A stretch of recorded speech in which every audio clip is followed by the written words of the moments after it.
So your boss turns to you in a meeting and says, "What's your take on this?" And suddenly your mind just goes completely blank. Your heart's racing, your mouth goes dry, and everyone, all the executives in the room, are staring at you, waiting for you to speak.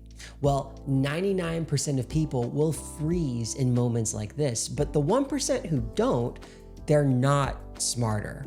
They just do three things that are fundamentally different when the pressure hits. So today, I'll show exactly what those three things are by breaking down Naval Ravikant. He's a Silicon Valley philosopher, angel investor, and one of the clearest thinkers alive. And he'll give you techniques that you can use tomorrow. So let's start with the biggest mistake that causes some people to sound unprofessional. Think about the last time someone asked you a tough question at work. Did you find yourself talking and talking and talking some more? Like you couldn't find the off switch in your brain to just shut up. And here's what this might look like. So why should we invest in AI? Well, AI is really transformative for businesses, and many people are doing it. They're doing it to advance their marketing, their sales efforts, Their engineering. You can see all sorts of coding agents that we could buy to make sure that we go really fast. Okay, but why should we do it? Well, it's important. That's painful, right? Most people think that more words just equals smarter, but that's wrong. Listen to how Naval handles this complex question about automation from Joe Rogan. Automation and how it's going to just eliminate massive amounts of jobs and leave people stranded. What do you, when I know you're a guy who thinks about the future and I'm going to take the prognosticate. unpopular point of view on Okay. this. I think it's a non-solution to a non-problem. And I mean that in the sense that automation has been happening since the dawn of time. Man, when electricity came along, that put a lot of people out of work. Did it? Right? Just a few words for his main point. It's clear, it's memorable, it's done. But here's what separates good from great. Naval doesn't just stop at the explanation. Watch what he says next. And what it does is it frees people up for new creative work. So the question is not, is automation going to eliminate jobs? There is no finite number of jobs. We're not like sitting right. around dividing up the same jobs that were around since the Stone Age. So obviously new jobs are being created, and they're usually better jobs, more creative jobs. So the question is, how quickly is this transition going to happen? And what kinds of jobs will be eliminated, and what kinds of jobs will be created? Did you catch that last bit? He uses what's called a segue to reframe the entire conversation. Now, let me break down exactly what Naval just did. This is called the PES Framework, so it's easier to whiteboard this.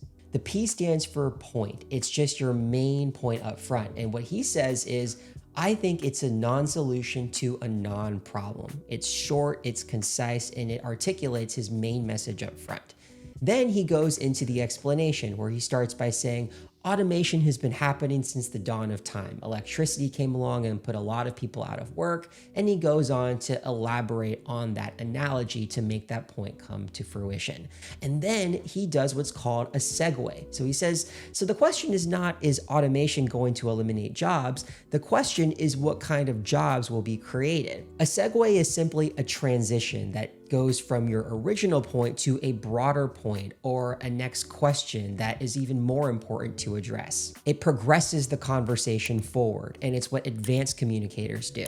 Now, here's how the PES framework would look like in a professional context. Say that your manager asks, why didn't your team hit the Q3 target? So you might start off your point by saying, well, we missed Q3 by 10% due to resource constraints. Notice here how your point is simple. It's not multiple points, it's just the most important point. That's how you can be concise. Then there's the explanation, which is we lost 2 engineers and couldn't backfill in time. You could certainly elaborate more on your explanation, but this is your core reason that substantiates your main point. And then the segue might be something like, the real question is, how do we prevent this from happening again next quarter? So here's what I propose. In this case, the segue is transitioning from not hitting your target to addressing a turnover issue. Remember PES, it's your point, your bottom line first. It's about under 15 words.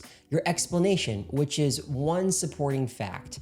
And then your segue, which is elevating to a bigger value or a new conversation. Practice this tomorrow. Every answer, try to follow the PES framework and watch how it transforms your presence in meetings. But even when you're clear and strategic, there is still another trap waiting for you. So you know those people who sound like they swallowed a business textbook? They use all the right buzzwords, but you're not exactly sure what they mean. That's what I call abstract fog. It's career poison, in my opinion. Let me show you exactly what I mean. So Preston, how do you think we should improve employee engagement? Well, I think we need to create synergies and leverage our labor talent with our Core competency so that we can accelerate growth by doing. Wait, what does that actually mean? Good engagement, good strategies? Ugh. Corporate jargon doesn't make you sound smart. In fact, I would argue that it makes you sound like you're hiding something. But Naval does the complete opposite. Watch this. And I would say that pessimism is another one that comes out of this, which is in the natural environment, you're hardwired to be pessimistic because let's say that I see something rustling in the woods. And if I move towards it and it turns out to be food and prey, then good, I get to eat one meal. But if it turns out to be a predator, I get eaten. And that's the end of that. So we are hardwired to avoid ruin. So we are naturally hardwired to be pessimists. So what Naval's doing is what I call the definition reset formula. It's simply taking an abstract term or word and making it more concrete so it's more easily digestible. For example, the abstract term that Naval defines in this particular piece is that humans are pessimistic. And he makes it more concrete by saying, let's say I see something rustling in the woods, and if I move towards it and it turns out to be food, then I'm good. But if it turns out to be a predator, I'm eaten and I'm done. And the simplest way to be more easily understood at work is to use one of these 4 beginning phrases when you start to explain yourself. You could say, for example, and then you give a more specific story. You might say, let's say, and just like Naval did, you give a concrete analogy so that it's more easily digestible. You could say, picture this, and the words picture this forces your audience to go into their imaginative side of their brain. So they're actively visualizing what you're saying. You could also even use the past or the present or the future. So you could say something like, about 10 years ago, I blank. And so you're transporting your audience to a specific scene. You might even say, now what I think is even more important for us is blank. And so that's more in the present tense. The phrase looking ahead is simply projecting to the future. Let's take this abstract example. Say that you want to optimize our workflow efficiency as the enterprise. Well, what does that even mean?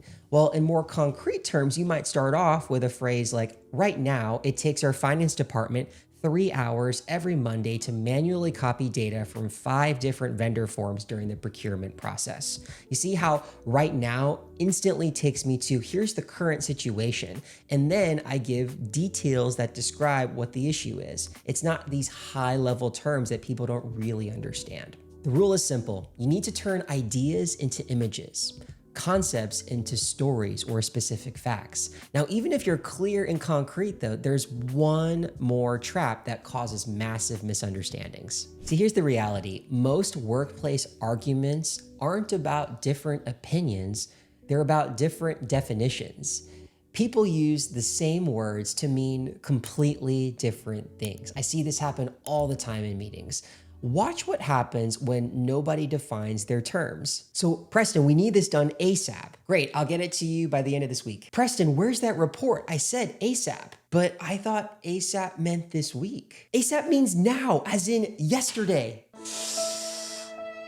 This happens every single day, but Naval never lets this happen to him. Watch what he does. Now, when I say happy, happy is one of those words that means a zillion different things. Right. It's like love, right? What does that mean? Right, I love cheese. I'm going to define it a little bit more tightly, right? So let's go back to desire. Desire to me is a contract that you make with yourself to be unhappy until you get what you want. So this is what I call the definition reset. You start off by stating the word or phrase that needs to be defined. You then state what it's not, what it doesn't mean, and then you state what it does mean. And this helps get everyone on the same page so there's no misunderstanding. So in the case of Naval's example, he says the word is happy, right? What is happy? What does it mean? And then he states what it's not. He says it's not this vague feeling that means everything, like love or cheese, right? And then he does state what it means in a particular context. He says, desire is a contract you make with yourself to be unhappy until you get what you want. So he identifies what it is that we really need to define to have the conversation. In a workplace context, you might see something very similar. So here's an example. I'm looking for a strategic sales hire. And by strategic, I don't mean just important or high profile. I mean someone who can own our 12-month revenue goal as a department. And here's another example. I'd want you to develop executive presence over the next 6 months. And by exec presence, I don't mean looking more confident and polished when you speak on the outside. I mean interacting with executives in a way where you make them feel how you want them to feel. So here's the template that you can follow when it comes to resetting the definition. You just say, when I say X term, I don't mean this common misunderstanding or common definition. I mean, and then you insert your specific definition. This ultimately prevents 90% of that miscommunication that happens at work. So rule of thumb, just opt for defining the key term first and then having the discussion second. So the 1% who never freeze, they ultimately do these 3 things differently. They use the PES framework, where they keep their answers tight while elevating the conversation. They then go from abstract to concrete. So they make every idea visual and tangible, and they define, then discuss. So they control the frame of the conversation by clarifying terms. Now, these aren't talents, they're just techniques, and they'll transform how people perceive you at work. If you want to master these, then join my Impromptu Speakers Academy, where we master these techniques until they become automatic. And if you're struggling to manage your nerves when you're put on the spot, I highly recommend this video right here, where I walk you through how to delete your fear of public speaking.